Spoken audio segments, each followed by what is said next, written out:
Cut होकर हमें दिखाया जाता है डॉक्टर रोजी को, जो अपनी हेड अथॉरिटी से बात करते हुए उन्हें बता रही है कि मेडिसिन इन टेस्ट सब्जेक्ट्स के सेंट्रल नर्वस सिस्टम के ऊपर इफेक्ट कर रही है। मैंने सभी की MRI रिपोर्ट देखी है, ये असर इतना ज्यादा हो रहा है कि इनकी जान भी जा सकती है। आप लोगों ने मुझे कहा था कि ये मेडिसिन इन्फेक्शन की है, लेकिन ये मेडिसिन इन्फेक्शन की हो ही नहीं सकती। क्या आप मुझे बताएंगे कि ये किस चीज की मेडिसिन है? पर अथॉरिटी वाले उसे मेडिसिन का बताने के बजाय वो टेस्ट सब्जेक्ट के ऊपर डोज बढ़ाने को कह देते हैं और डॉक्टर रोजी को ना चाहते हुए भी कंपनी अथॉरिटीज की बात माननी पड़ती है। जब सभी लोगों के पास इतनी ज्यादा डोज मेडिसिन की जाती है तो सभी डॉक्टर रोजी से सवाल करते हैं कि हमें आज ही क्यों इतनी ज्यादा डोज दी जा रही है, जिस पर डॉक्टर रोजी कहती हैं कि कंपनी ने रूल्स चेंज कर दिए हैं और अगर आज आप लोग ये मेडिसिन ले लेते हैं तो इसके बदले आपको 30,000 यूरो बोनस में मिलेगा। इतनी बड़ी अमाउंट के बारे में सुनकर ये सब लोग खुशी से पागल होकर झूमने लग जाते हैं। सभी लोग बिना किसी सोच के ये सारी की सारी टैबलेट्स खा लेते हैं। ये लोग 4 दिन हो गए नहीं सोए थे और अब इन्हें नींद भी आ रही थी, लेकिन नहीं भी आ रही थी। इनकी हालत काफी अजीब हो गई थी और रोजी इनकी हालत के बारे में कंपनी अथॉरिटीज को दोबारा बताती है। यहाँ पर अथॉरिटीज मेडिसिन रोकने के बजाय या उनका कोई और ट्रीटमेंट करने के बजाय दोबारा डॉक्टर रोजी को उनकी डोज बढ़ाने को कहते हैं। अब डॉक्टर समझ चुकी थी कि अथॉरिटीज का इरादा नेक नहीं है, ऐसे डोज बढ़ाएंगे तो ये लोग मर भी सकते हैं। डॉक्टर रोजी की सारी बातें आमिर नामी वो मेडिकल स्टूडेंट भी सुन चुका था, जो यहाँ का टेस्ट सब्जेक्ट था। वो डॉक्टर रोजी के यहाँ से जाने के बाद उन टेस्ट सब्जेक्ट के ऊपर होने वाले पूरा एक्सपेरिमेंट और इन लोगों के MRI रिपोर्ट्स वगैरह सब चीजों का डाटा निकाल कर अपनी पेन ड्राइव में रख लेता है।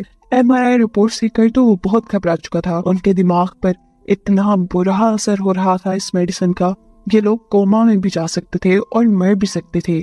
जैसे ही डेटा आमिर ने एक दूसरी पेन ड्राइव में कवर किया था, ये खबर कंपनी की अथॉरिटीज को भी हो गई थी और बिना वक्त जाया किए उन्होंने कंपनी में 24 घंटे का लॉकडाउन लगा दिया था। यहाँ क्लियर जो अपनी एक साथी के पास आती है तो उसे देखकर वो घबरा चुकी थी। क्लियर की ये साथी क्योंकि सो गई थी, सोने की वजह से उसकी आंखों में से, उसके कान में से, उसके पूरे मुंह से खून निकल कर वो आखिर मर जाती है। ये सभी लोग अब इस फैसिलिटी से भागने की कोशिश करते हैं, लेकिन कोई भी भाग नहीं पाता। इवन के डॉक्टर रोसी भी दरवाजे में फंस कर मारी जाती है। इन लोगों को यकीन हो चुका था कि अब इनकी जान नहीं बचने वाली। इस टाइम पर आमिर आकर इन सभी लोगों को बताता है कि मैंने डॉक्टर के सिस्टम से हम सबकी रिपोर्ट्स चेक की है, हमें जो मेडिसिन दी जा रही है वो जगाने के लिए है और 4 दिन हो गए हैं हम सो नहीं पाए। हमारा दिमाग हमें सुलाने की कोशिश कर रहा है और ये मेडिसिन जगाने की, और अगर हम इन मेडिसिन को लिए सो गए तो इन मेडिसिन के असर में हमारा दिमाग काम करना बंद कर देगा और हम लोग मर जाएंगे। किसी भी तरह करके हमें सिर्फ 24 घंटे तक जागे रहना है, जिसके बाद दवा का असर कम हो जाएगा, हम यहाँ से निकल पाएंगे और हमारा इलाज हो पाएगा।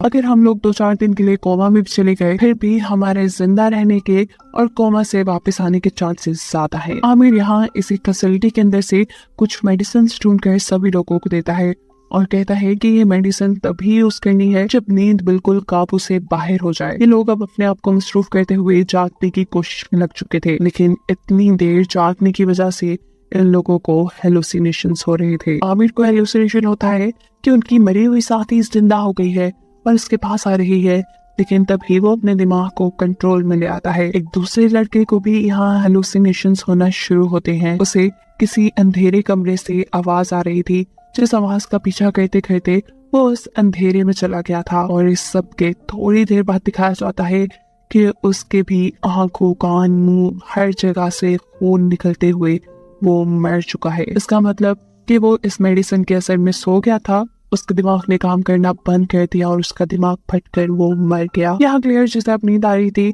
वो एक स्टोव पे अपना हाथ जला लेती है ताकि जलन की वजह से उसे नींद ना आए। क्लियर अब इन सबसे कहती है कि मुझे नहीं लगता कि हम लोग 24 घंटे तक बच पाएंगे, हमें यहाँ से निकलने का कोई रास्ता ढूंढना ही होगा। ये लोग अब एक दरवाजे नुमा चीज को तोड़ने की कोशिश में लग जाते हैं, लेकिन बहुत खुदाई करने के बावजूद भी उन्हें यहाँ से बाहर जाने का रास्ता नहीं मिलता। अब दवाइयों के ज़रिए से इन लोगों को ऊट-पटांग की सोच भी आ रही थी। एक लड़की को लगता है कि शायद आमिर कंपनी के साथ मिला हुआ है, इसीलिए तो उसे इतना नॉलेज है। वो अपना इलाज ढूंढने के लिए आमिर को बांध कर उसे मारना शुरू कर देते हैं, लेकिन आमिर तो इससे ज्यादा खुद भी कुछ नहीं जानता था। वो खुद इन्हीं की तरह टेस्ट सब्जेक्ट था यहाँ। दो लड़के उससे मिलकर पूछते हैं, बताओ यहाँ से बाहर जाने का रास्ता कहाँ है, नहीं तो हम तुम्हें मार देंगे। इससे